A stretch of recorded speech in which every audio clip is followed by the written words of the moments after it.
Magandang hapon, narito na mga balita sa inyong PRTV News Break. Natapos na ang pagtalakay ng House Committee on Justice sa impeachment complaints laban kay Pangulong Ferdinand R. Marcos Jr. Sa detalye, alamin natin yan mula kay Willie Delgado Jr. Willie.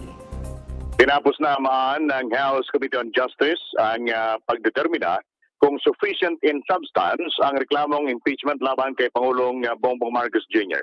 Sa isang tinalakay, ang 5 reklamo laban sa Pangulo na kinabibilangan ng kidnapping, kaugnay ng pakikipagkutsabahan daw sa ICI para madala sa The Hague ang dating Pangulong Duterte.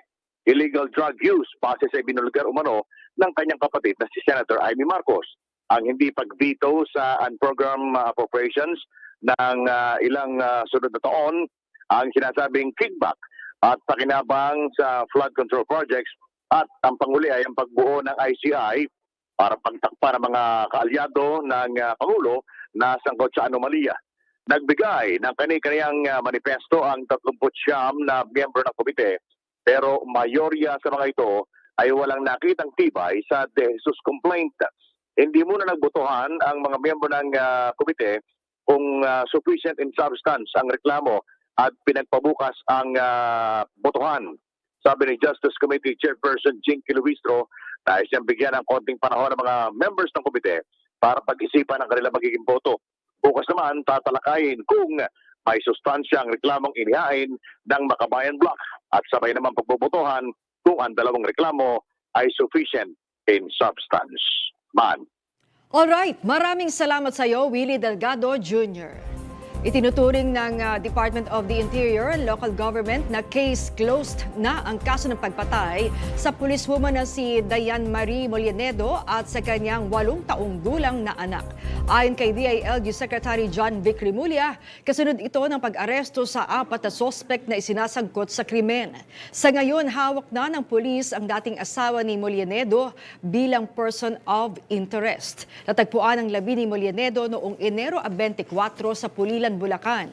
Ang anak naman niya ay natagpuan noong Enero 29 sa isang farm sa Victoria, Tarlac. Nakaligtas ang mahigit 100 pasahero at tripulante ng isang barko na nasunog sa Surigao del Norte. Sa detalye, alamin natin yan mula kay Reynaldo Bernaldez. Reynaldo?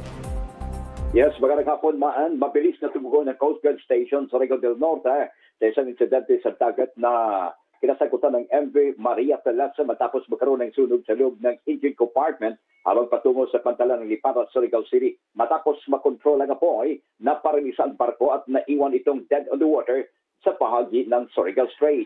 Agad namang dineploy ng Coast Guard Station, lipatan kanilang response team upang tulungan ang distressed vessel. Unang rumesponde ang MV Maria Vanessa kasunod ng sister ship nito na MV Binibining Liluan upang mapagbigay ng karagdagang tulong. Ipinadala rin ng Philippine Coast Guard ang mga floating asset ito para sa search and rescue operations at ligtas na paghatak ng barko patungo sa pantalan. At ligtas na nakadaong ang MV Maria Teresa sa pantalan sa Lipata kung saan maayos na nakababa sa pantalan ang mga pasahero. Ligtas na nakadaong ang MV Teresa sa pantalan at 92 na pasahero ay ligtas. Agad silang inassess at tinulungan ng City Disaster Reduction Management Office ng Surigao City, katuwang ang PNP Maritime Police at Bureau of Fire Protection. 3 tripulante naman ang nasugatan sa insidente. 2 nagtamo ng first degree burn at dinala sa ospital habang isa ay nakararas ng smoke inhalation na nabigyan pa ng lunas sa mga responder. Sa parang investigasyon, natukoy ng sunog ay nagsimula sa engine room na sanhi sa sobrang init ng lube oil filter na nagdulot ng overheating ng makina. Nagipag-ugnayan ng Coast Guard Station sa Surigao del Norte sa Maritime Industry Authority Marina para sa kaukulang aksyon. Muling pinaalahanan ng Philippine Coast Guard ang publiko na sundin ang pamantayan sa kaligtasan sa pagbiyahe sa dagat upang maiwasan ang mga kahalintulad na insidente. Mula sa FMR Surigao, Reynaldo Bernaldez. Reynaldo? Yes, ma'am. Oo, nakumpirma ba yung isang video na kumakalat ngayon sa social media? Apparently ay ito yung nasunog na barko at lumalabas na parang walang mga life vest ang bawat isa sa mga pasahero. Reynaldo, iniimbestigahan na ba ito? Yes, sa ngayon po, sa nagpapatuloy pa investigation na ginawa ngayon ng Philippine Coast Guard para matukoy nila kung totoo po ba ang naturang allegation po, madam. Alright, maraming salamat Reynaldo Bernaldez. Samantala naghain si Majority Leader Sandro Marcos ng panukalang batas na nagtatanggal sa travel tax upang maging mas abot kaya para sa mga Pilipino ang bumiyahe sa loob at labas ng bansa. Sa ilalim ng House Bill 7443 o ang Act Abolishing Travel Tax, gagawin na umanong mas madali ang pagbisita sa magagandang lugar sa Pilipinas tulad yan ng Boracay, Siargao, Ilocos Norte at marami pang iba. Naniniwala ang Batang Marcos na makatutulong ito sa mga tourism-dependent sectors tulad ng mga hotel, tour company, restaurant, transportation na siyang nakapagdudulot ng mas maraming trabaho at magpapalago sa ating ekonomiya. At yan ang mga balitang nakalap ng inyong PRTV News Break. Live kami sa free-to-air, Beam Channel 31, Signal Channel 31 at sa YouTube. Tumutok din sa aming social media accounts sa Instagram, Facebook at TikTok sa @PRTV Prime Media.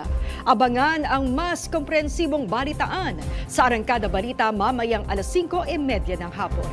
Ako po si Maan Macapagal. Magandang hapon.